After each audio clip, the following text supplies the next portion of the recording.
Oh dear, what the heavens, hang on. I don't... Good morning, everybody. Welcome to day 28 of the Democrat shutdown.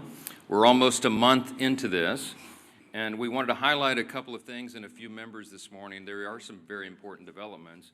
But before we get to all that, one of the things that we wanted to note is that really it's painfully obvious to everyone the true motivation of the Democrats' historic obstruction has now become very clear for everyone.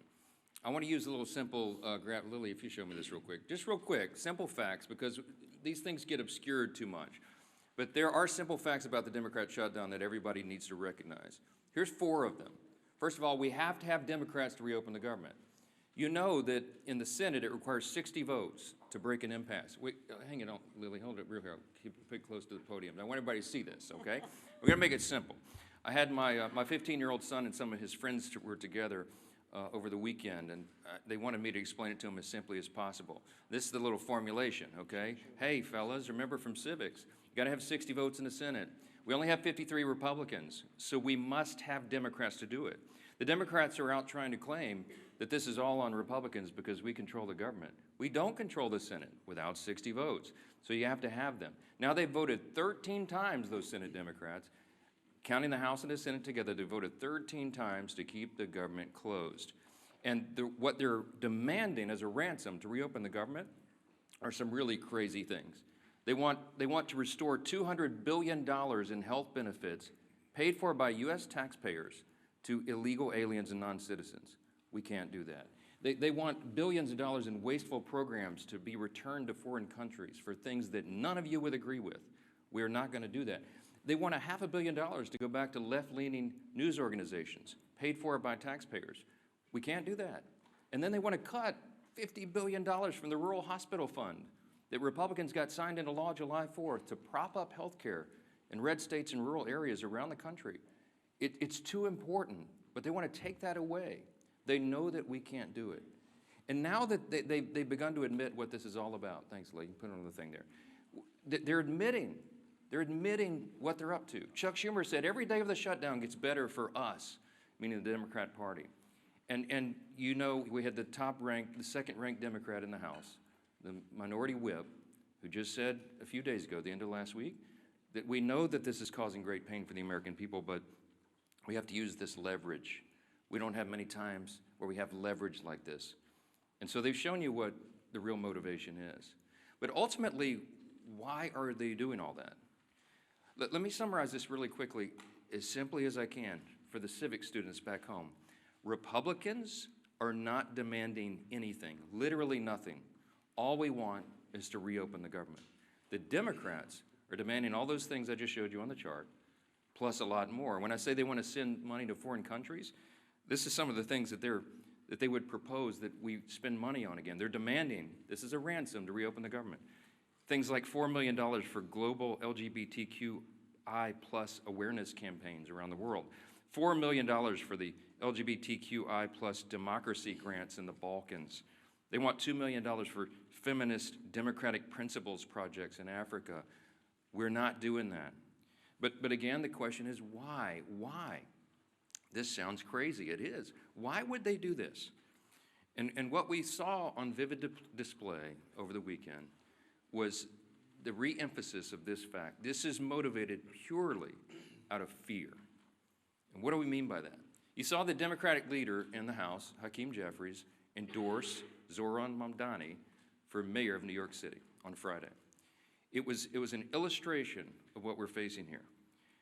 The Democrats right now fear the far-left activists more than they fear air traffic controllers, Border Patrol agents, American service members, and so many others missing their paychecks. They fear the Marxist insurgents like Mamdani more than they fear families and children going hungry from lapsed benefits that keep food on their tables. They simply fear losing their own political positions next November if they don't appease the angry far-left base right now. And they will appease that base at any cost, no matter how much pain's inflicted. In fact, they've said in their own words, this gets better for us day by day. How does it get better? Because they're proving to the angry far-left base in their party that they will prioritize them over the American people. And simply put, it's the profound fear in the Democratic Party that drives this shutdown. It is not principle, it is not policy, it is certainly not concern for the constituents that they say that they want to represent. We know that because even their own constituents now are begging Democrats to stop the political games and reopen the government. Just yesterday, the largest union of federal workers, the very people that the Democrats claim that they fight for, came out publicly and urged the Democrats to join the Republicans in passing the House's very simple short-term funding bill. Also, yesterday, the National Air Traffic Controllers Association began to put up flyers in airports to explain the real danger that is being imposed for air travel, air safety in this country, highlighting what the Democrats are doing. So I just want to say this simply to our Democrat colleagues. You have an off-ramp now. You painted yourself into a corner, but here's your off-ramp. The unions, the largest unions are saying, please do this. You can claim that as cover and say that you had to do it. Reopen the government. Get it working for the people. It's our #1 priority and responsibility as members of Congress. But Senate Democrats have refused to do it for almost a month now. I've said it over and over, Republicans have done our job. We passed the clean short-term funding extension to keep the lights on and pay all these workers and our troops and fund programs like SNAP and WIC that Americans need and rely on. And in the meantime, Republicans have been working very hard around the clock every day of this Democrat shutdown to do our best to reduce the pain for our constituents. In our districts, we've got a video running over here just showing some highlights of what all the House Republicans are doing and have been doing for the last few weeks. Out in their districts, they're trying to help Americans navigate the crisis that the Democrats have created with their selfish political decisions. Here's a few more examples this morning we wanted to highlight. In Montana, Congressman Troy Downing, these are all Republicans doing work back home. He's met directly with his TSA officers and air traffic controllers who continue to show up to work while Democrats keep the government closed. In New York, Congresswoman Nicole Maliotakis has been working around the clock, hand in hand, for example, with her local national park officials to organize community cleanups and maintain our public lands, doing the work Democrats left behind as park rangers and visitors' staff remain furloughed under their shutdown. In Sullivan County, Indiana, and down in South Texas, you have Congressman Mark Messmer and Brian Babin. They've strategized with rural hospital leaders to ensure that these communities are able to access that $50 billion rural hospital fund, by the way, that the Democrats want to defund. It's the very funds that the Democrats worked hard to kill in their counterproposal to reopen the government. In South Carolina, Congresswoman Sherry Biggs has been meeting with her small business owners who continue to serve their communities, many of whom are already feeling the benefits from Republicans' work to deliver no tax on tips. We did that in the big, beautiful bill, the Working Families Tax Cut. It's a wildly popular measure that, by the way, every Democrat voted against. In Oregon, Congressman Cliff Bentz is meeting with his air traffic officials as they wait on Democrats to reopen the government and deliver the federal funds they need to expand that region's critical air travel infrastructure. And here in Washington, the work has gone on in earnest as well. People keep commenting to me, you look so tired on TV. I am so tired because we're not sleeping a lot. We're working overtime. Here in Washington, our House committees have continued to conference together and do all the work we can to ensure legislation is ready for the floor for action as soon as we get back to legislative session. The House also continues to carry out its essential oversight duties. And you'll be reporting on this all day, but the Oversight Chairman James Comer released a blockbuster report now on the Biden auto pen presidency.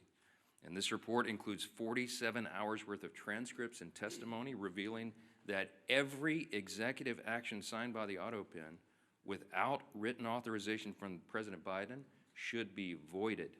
This is an unprecedented situation in American politics and government. The actions of President Biden simply were not all his own actions, and there are major implications to that, including all the pardons that he signed. But don't get me started. Okay, on Friday, the Energy and Commerce Chairman, Brett Guthrie, these are all Republican actions, he launched a bipartisan investigation into the NBA's handling of betting and illegal gambling allegations following the recent shocking reports that raised questions and integrity concerns. And as we covered last week, the House Oversight Committee also delivered its third batch of files from the Epstein investigation, now totaling 43,000 pages and documents, pieces of evidence, including personal flight logs, financial ledgers, daily calendars, and diaries of Epstein himself. Republicans are here in Washington, and we're out in our district, fanned out across the country, doing good work on behalf of the people we serve and represent. And what are the Democrats doing? You've seen it. They're posting TikTok videos. They're bragging about using the American people's pain as their political leverage. And House Republicans are taking this day by day, just like the rest of the country. We have our House Republicans on a 48-hour return notice so they can get back, understanding that some flights may well be delayed. But to get everybody back here as soon as possible, as soon as the Democrats decide to do the right thing and reopen the government, we will get back to immediate and urgent and necessary business on the House floor itself. We're anxious to get back to that, but we cannot have a regular legislative session until the Democrats do their most basic responsibility to reopen the government and get this moving again. So today we're fortunate to be joined by several of our good friends and colleagues here, all members of the Republican Study Committee, and the chairman of that committee, the largest caucus of conservatives in Congress, is Representative August Pfluger from Texas, and we're glad to have him as well. He's going to share a little bit about the reckless decision of the Democrats and what that means for military readiness and families all across this country. We are so grateful for these great members and their leadership. August will reference who's here, and then we'll take some questions. So, Chairman Pfluger. Thank you, Speaker. Sure. Speaker, you're doing a great job, and I think we all know that today's Democrat Party is not the party of JFK, who once famously said, "Ask not what your country can do for you, but what you can do for your country." Instead, today, Democrats under Schumer and Clark and Mandami are saying, "Ask not what you can do for your country, but who you can leverage for your radical agenda." Ask not what you can do for your country, but who you can leverage for your radical agenda. I'm August Pfluger. I'm chairman of the Republican Study Committee. We have some great members, including Burgess Owens, Stephanie Bice, Harriet Hageman, and Craig Goldman, who are with me. And, you know, it's really sad to think about what Catherine Clark said last week. She said, of course, there will be families that are going to suffer, but this is one of the few leverage times we have. My colleagues stand for families. The Republican Party stands for families because we believe, no, we know that our greatest asset in this country is the American family, that our country rests on the shoulders of families, that the Republican Party will always advocate for families, that we will look up for families, that we will legislate to prosper families. And instead, the family is only a point of leverage for our Democrat colleagues. How sad is that? You know, I'm thinking about military families right now.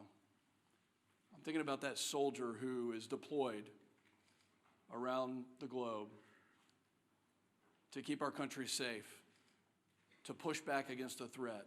And I'm thinking about that phone call that soldier probably received this year, this month, in the last couple of days, asking whether or not they're going to get a paycheck, talking about the new baby at home, trying to figure out if they're going to be able to pay their rent or even buy some groceries or put gas in the car. I was there. I'm a veteran. I've been serving on active duty when shutdowns happened. This is a very stressful time for military families. And commanders right now, instead of being focused on the mission, instead of being focused on the threat, instead of being focused on the training and the exercises that keep our readiness and our lethality at the highest possible levels, now they're focusing all of their attention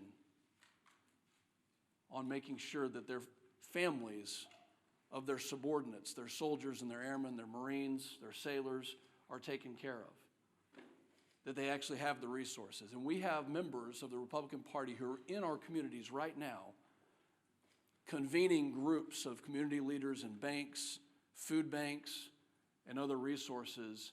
Because Schumer has chosen not to pay them, now communities are having to take up with 0% interest bridge loans. Now communities are having to defer those mortgage payments and those car payments. So where the Democrat Party is failing, our communities are succeeding because they know that the right thing to do is to fund and help in this time of need. You know, the enemy has not shut down. Our enemies around the world want us to be divided. I'm calling on my colleagues on the other side of the aisle who served in the military to do the right thing. We were there. We were there when Joe Biden and Nancy Pelosi put CRs on the floor, and guess what? We did the right thing. Multiple times we did the right thing. Where are my Democrat colleagues who served in uniform to stand up and rise above petty politics, to do the right thing? Have you not gone home to your districts to hear from your military communities, from your federal workers? Have you not listened to your local communities telling you to stop the nonsense? No. You know what? They're not there. They're in New York City campaigning for Mondami. Maybe they've orchestrated this so that they had the time to go campaign for an outright socialist. Maybe this was orchestrated so they could go do that. No, this isn't the party of JFK anymore. This is the party of Schumer and Mondami, the party that bows to the radical left. I hope that everybody can see the split screen of what's happening in this country. The speaker has so eloquently talked about the fact that Republicans are doing our job to take care of families, that over 13 times the Senate Republicans have voted to fund our military, to fund TSA, to make sure our Border Patrol can get paid and all federal workers can get paid, and Democrats continue to obstruct. I hope you can see the dichotomy between the two sides here, and I'm calling on Democrat members, especially those who served in the military, to do the right thing and to stop the nonsense. With that, I hand it over to my good friend, our leader, Mr. Steve Scalise. Thank you, Chairman Pfluger. Thank you for your service to our country, especially to all those men and women who are currently serving our nation, whether it be in the military, federal employees that are still working, showing up on their job, but because of Chuck Schumer and Democrats who have bowed to the socialist radicals in their party, those federal workers are not getting paid. We've talked up here for weeks now about some of those hardships, how it's going to affect people, and ultimately now how it is affecting people. Those impacts are now being felt. It's not hypothetical anymore. It's not some memo from a department laying out what might happen. We're starting to hear those stories. You can see, and our conference chair, Lisa McLean, has done a really good job of compiling a lot of the work that's being done by many of our colleagues. One of the reasons we're not meeting in session is because the Democrats shut down the government, but also because of that shutdown, our members are now busy in their districts mopping up a lot of the mess created by those Democrats because of the shutdown, the hardships it's created on families. And those are real hardships, and I applaud my colleagues who are in their districts trying to figure out ways to help people during this difficult time, working with food banks to get food to people who are missing SNAP benefits, WIC payments, military members who are not getting paid, but they're overseas, as Chairman Pfluger talked about. While their family's still here, those babies still have needs, and yet the paycheck's not coming in. Those bills are still due. And Democrats think this is some kind of game. Speakers talked about this over and over again, but what has their reaction been? Not figuring out a solution to get out of it, an off-ramp. It's doing stupid TikTok videos, making fun of this situation, thinking that the American people are leverage in their game to get some kind of unachievable goal, $1.5 trillion in new spending, $200 billion in taxpayer benefits for illegals, gutting $50 billion out of a healthcare fund for rural hospitals. And again, they try to claim it's about something else. Maybe it's about healthcare. Well, if it was about healthcare, they wouldn't be gutting $50 billion out of the rural healthcare fund. They wouldn't have fought, by the way, on the Senate floor months ago to remove a provision, the cost-sharing ratios, that would have lowered premiums on families by 11%. It was in our bill. We voted for it, passed out of the House. Democrats are still to this day bragging that they removed that provision from the bill that would have lowered premiums, health insurance premiums on families by 11%. And they want to talk about health care? Give me a break. Look at what they've done. They've wrecked the health care system. They fought to raise premiums on families. Democrats have over and over again, and now they're imposing real pain on American families with this shutdown. We've got some new numbers that have come in, and these are not good numbers, unfortunately. Reuters reported more than 2,700 flight delayed nationwide on Monday, and more than 8,600 flight delays just Sunday. 8,600 flight delays. Think of how many families were impacted. Every flight, well over 100 people on each one of those 8,600 flights that were delayed, all because Chuck Schumer and radical Democrats want to use American people as leverage. A Democrat aide said they won't concede short of, quote, planes falling out of the sky. Who are these people? Didn't they once care about this great nation and making it better? And now they think if a plane falls out of the sky, that's their leverage? For what? Goodness. Chuck Schumer, quote, every day gets better for us. Who is us? Because I can tell you who them are. The American people are sick and tired of Chuck Schumer and his friends thinking it's a better day for him when they are feeling more pain. Senator Coons, quote, the point of this shutdown is not just suffering for suffering's sake, but to make a point, as if suffering of the American people is not enough. We've heard, of course, over and over again, Catherine Clark, shutdowns are terrible. Of course, there will be families that are going to suffer, but it is one of the few leverage times we have. They keep saying over and over again, they know American people are suffering. They don't care. They want leverage for themselves. They want to show off to their radical socialist base. Bernie, of course, Bernie Sanders, who was on the stage with AOC over with Mandami the other day with their socialist love fest. Bernie, quote, you reopen the government and we lose our leverage. That's what this whole shutdown is about. They're telling you what they mean. Democrats sourced in the Hill article last week that we talked about, quote, we would have enough votes to reopen the government if people were not terrified of getting the guillotine. This is Democrats being afraid of their own base because their base is so radical that they're afraid of their base. The American Federation of Government Employees, we talked about this yesterday, came out and said, quote, it's time to pass a clean continuing resolution and end this shutdown today. No half measures and no gamesmanship. Rep. Amelia Sykes said, quote, we know that people are going to suffer if we don't open the government. People will go hungry. Well, she knows it. She's causing that hunger, but let's put a point on this. In an ABC article regarding the 42 million Americans that are going to lose SNAP benefits next week, Joel Berg, who's the CEO of the nonprofit Hunger Free America, said this, quote, we are going to see the greatest hunger crisis since the Great Depression. And that's not hyperbole, that's just true. The greatest hunger crisis since the Great Depression, when 42 million people lose their SNAP benefits this weekend. What are these Democrats waiting for? This is not a game.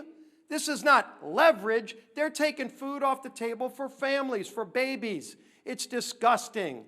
It's time to end the madness. They can go on the Senate floor today. Just 5 of them need to get courage. Just 5 of them need to get the courage to do the right thing and open the government today and end this pain and end the suffering that they've caused. Then we can go negotiate our differences. Yield to the whip. Tom Emmer.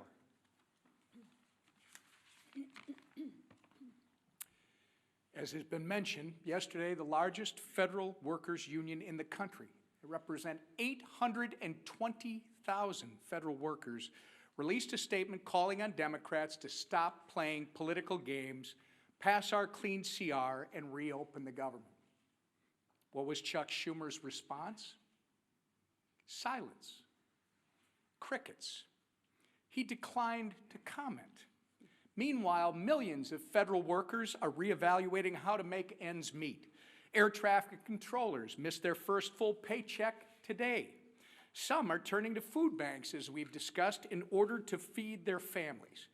Here is what one Democrat and retired federal worker had to say about the current state of play. Quote, "The Democrats are the ones that actually, in the Senate side, shut down the government.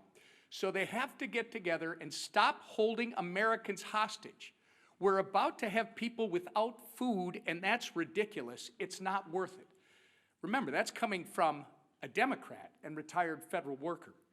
Since Chuck Schumer and company won't listen to us, maybe they'll start listening to members of their own party. Enough is enough. You're playing politics with people's lives, and as Leader Scalise and the Speaker have reminded us, for what? So that you can appease the radical pro-terrorist wing of your party, so that you can fundraise off of picking a fight with President Trump. It's not worth it. In fact, it's despicable and downright wrong. There's a nonpartisan government funding bill waiting in the Senate to be sent to President Trump's desk immediately. It will come to the floor for a vote for the 13th time this morning. Put an end to the madness. Do the right and reasonable thing that you did back in March, by the way, and vote yes on our clean CR. Instead of complaining about a new White House ballroom, how about you try doing your actual job and reopen the government for the people you were elected to serve? Our conference chair. Thank you and good morning, everyone. And I first want to extend a thank you to the RSC chair and the members of the RSC who are here today. And thank you for all the work that you've been doing in the district. I know we appreciate it, and more importantly, I know your constituents appreciate it. I know I've been standing at this podium with Speaker Johnson and House leadership for weeks now. And every time we have said the same thing. Republicans voted to keep the government open. Democrats voted to shut it down. Period. It is that simple. This week, more than any other week, the consequences become impossible to ignore. As of yesterday, more than 10,000 flights have been delayed because of staffing shortages. By the end of this week, nearly 2 million paychecks will be missed by Americans. And by Saturday, 42 million Americans will lose their SNAP benefits. Let that sink in. 42 million Americans will lose their SNAP benefits this Saturday because Democrats want to use them as leverage.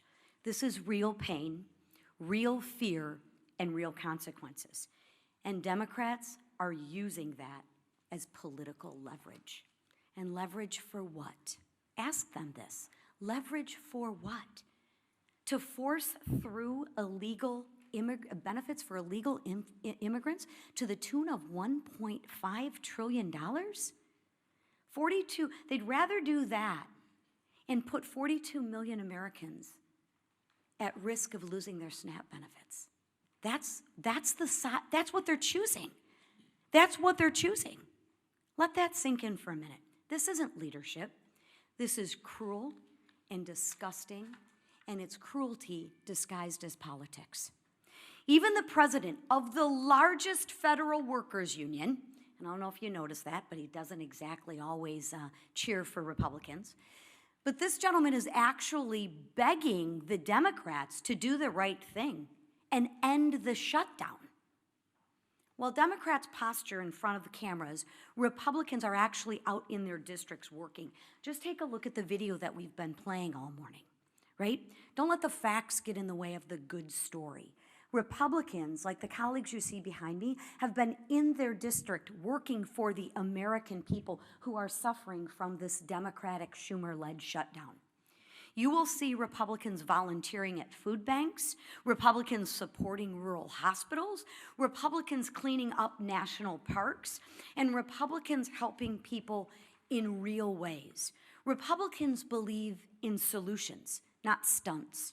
We believe in serving the American people, not using them. So while Democrats try to turn American hardship into political currency, Republicans are working to reopen the government, to restore paychecks, and bring stability back to American families. Because this isn't about leverage, it's about people. And we are here to serve. It's about time the Democrats remember who they serve. Thank you. All right, questions? Go ahead first. Go ahead. Earlier this week, President Trump floated running for president again in 2028. Are you comfortable with those comments, and you're a constitutional lawyer, with that violating? Well, there is the 22nd Amendment. I spoke with the president about an hour ago. It's late in the evening in Japan. He's working around the clock, serving the American people. He doesn't stop. Talk about someone who works around the clock. And as Chairman Pfluger mentioned a moment ago, and as we've reiterated in here so many times, you're looking at the split screen because under President Trump, the Republican Party has delivered. I mean, you're talking about reducing taxes, reducing regulations, cutting fraud, waste, and abuse, ended the border crisis, ending the crime crisis, resolving conflicts, wars around the globe, and working on these amazing trade agreements. It's been a great run. But I think the president knows, and he and I have talked about the constrictions of the Constitution, as much as so many of the American people lament that. The Trump 2028 cap is one of the most popular that's ever been produced, and he has a good time with that, trolling the Democrats, whose hair is on fire about the very prospect. But I do believe that we've got 3 extraordinary years ahead of us, and the 2 years of the Trump administration are going to be an incredible thing. And I don't see a way to amend the Constitution because it takes about 10 years to do that, as you all know, to allow all the states to ratify what 2/3 of the House and 3/4 of the states would approve. So I don't see the path for that, but I can tell you that we are not going to take our foot off the gas pedal. We're going to deliver for the American people, and we've got a great run ahead of us. We'll have 4 strong years. Yeah, second round. The White House was able to find funding for the military, for WIC, for farmers. Should the White House now be able to find some funding for the SNAP program if they've done it for all these other ones? They certainly tried. I mean, one of the reasons that this shutdown has not yet been as painful as it might otherwise have been is because the president is bent over backwards, the administration. Think of it this way. The White House, the executive branch in a shutdown, has a large control panel full of dials. Under the Obama administration, they turned those dials, the pain dials, to 10 immediately. You remember it was so egregious to us. Speaking of our veterans, I mean, they put yellow crime tape around the World War II memorial so that people who would serve their country could not go visit the memorial. They wanted it to hurt. The Democrats have shown, and they've said in their own words, this is leverage. It gets better for them every day. They don't mind inflicting pain on the American people if they can somehow get some sort of political points out of it. The Republican Party is the opposite. And President Trump has proven that. Every day of this shutdown, he has tried to move funds around to find unobligated funds to cover the bases, to get the troops paid in the middle of October, and to make sure that WIC funding is not resolved. You know how he's getting women, infants, and children funding done? They did some very creative legal research I've quite admired. They found a statute in the 1930s that they could use to say that some of the tariff revenue could be used to cover nutrition because so much of that was transported over the border. So they've done some creative, amazing things to mitigate, to lessen the pain as much as possible. We've been out all over the country, all these Republicans. I mean, Craig Goldman flew in here to do this press conference with us, but he's been in Texas serving his constituents. Stephanie Bice been in Oklahoma. Harriet Hageman's been out west. You got Burgess Owens out Utah. They've been serving their constituents, and August Pfluger, but they came in to help us articulate what's going on. All that effort has mitigated the pain, but we're running out of the resources. We want to fund SNAP, but they did the legal research, and they could not find a 1930s era statute to bootstrap that one. The contingency fund was approved by Congress. And when the Democrats voted against the CR, they voted against the ability of us to use that money. And so 42 million people are going to suffer because they're playing political games. There's nothing, the White House has run out of it. They have all the pain dials turned back to just a 0 or a 1 as best they can. But when you're out of resources, they go all the way up. And it's out of their hands, it's out of our hands, and that's why we're so frustrated. You don't see the happy warrior Steve Scalise pound the podium very often. But we're angry about this. We're frustrated. We should be. because it's wrong for the people, and all of you should be angry about it as well. And I know many of you are. Yeah, Ray. What's your reaction to yesterday's purge of senior ICE officials from field offices around the country? Are you worried that that's going to result in less experienced leadership at ICE? And again, when is it time for Congress to do some oversight? I don't know any of the details of that yet. I just heard about that literally. I was walking in, so I'm not going to comment on it until I find out the details. I know some of these things get misportrayed. Yeah, back row. Yeah.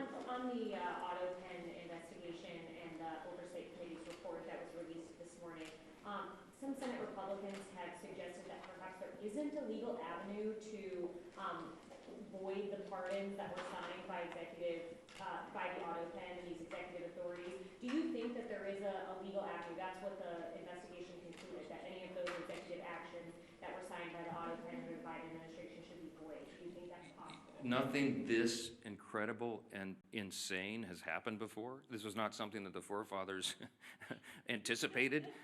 It's unprecedented. There is no legal precedent because no previous president had an auto pen or had the audacity to have people signing things on their behalf when they didn't even know what was in it.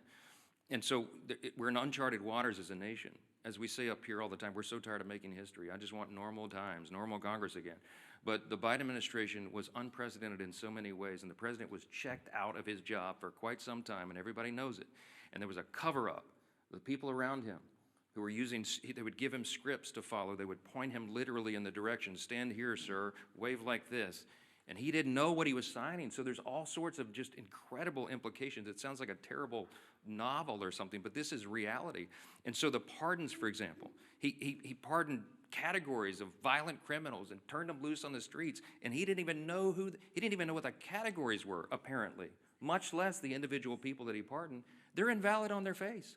I mean, I used to be a constitutional law litigator. I would love to take this case and go into the courts and make that law to set the precedent. You can't allow a president to check out and have unelected, unaccountable, faceless people making massive decisions for the country. Think of the executive orders that were signed with the auto pen.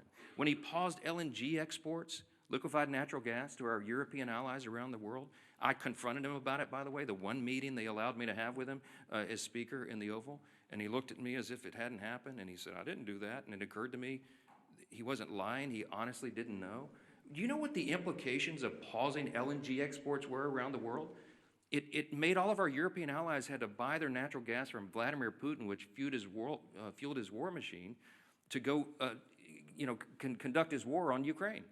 It destabilized our energy sector, and it had us step back 3 or 4 steps of energy dominance around the world. Thankfully, we're back now because we have a commander-in-chief who's fully in command and understands the necessity, energy policy being national security policy. I could go on and on and on in every category.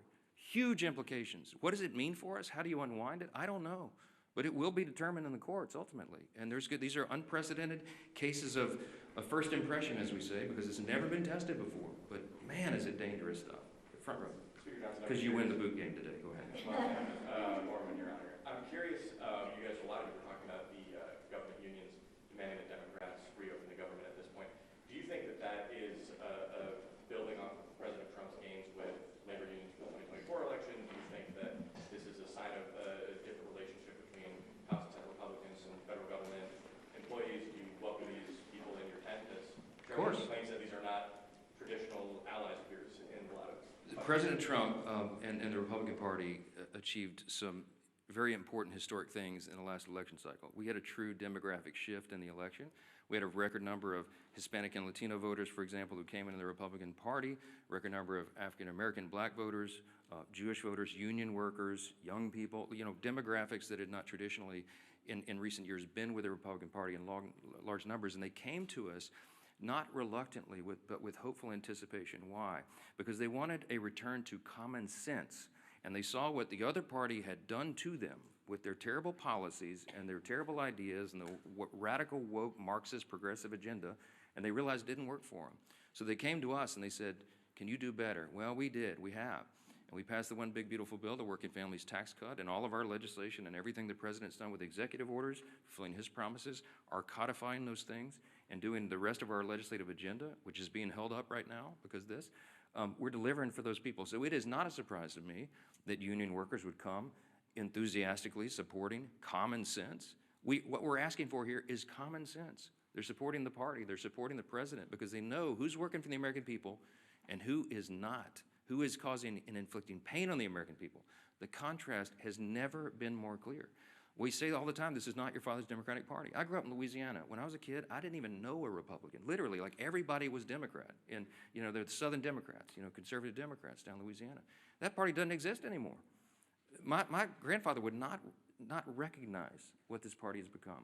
He would clearly, they'd all be Republicans because the Republicans stand on the side of common sense and working families, hardworking, middle class, lower class earners in the country. We drafted the working families tax cut to be geared for them, to help them. And we infused the legislation with all this pro-growth policies so that all boats will rise. People see that. They see the effects. Ideas have consequences, my friends. And the policies and ideas that are advanced by the Republican Party are right for America because they comport with our founding principles, and we stand on those principles to defend them. And by contrast, on the other side of the screen, they're going for communism and Marxism. Take your choice. Jake.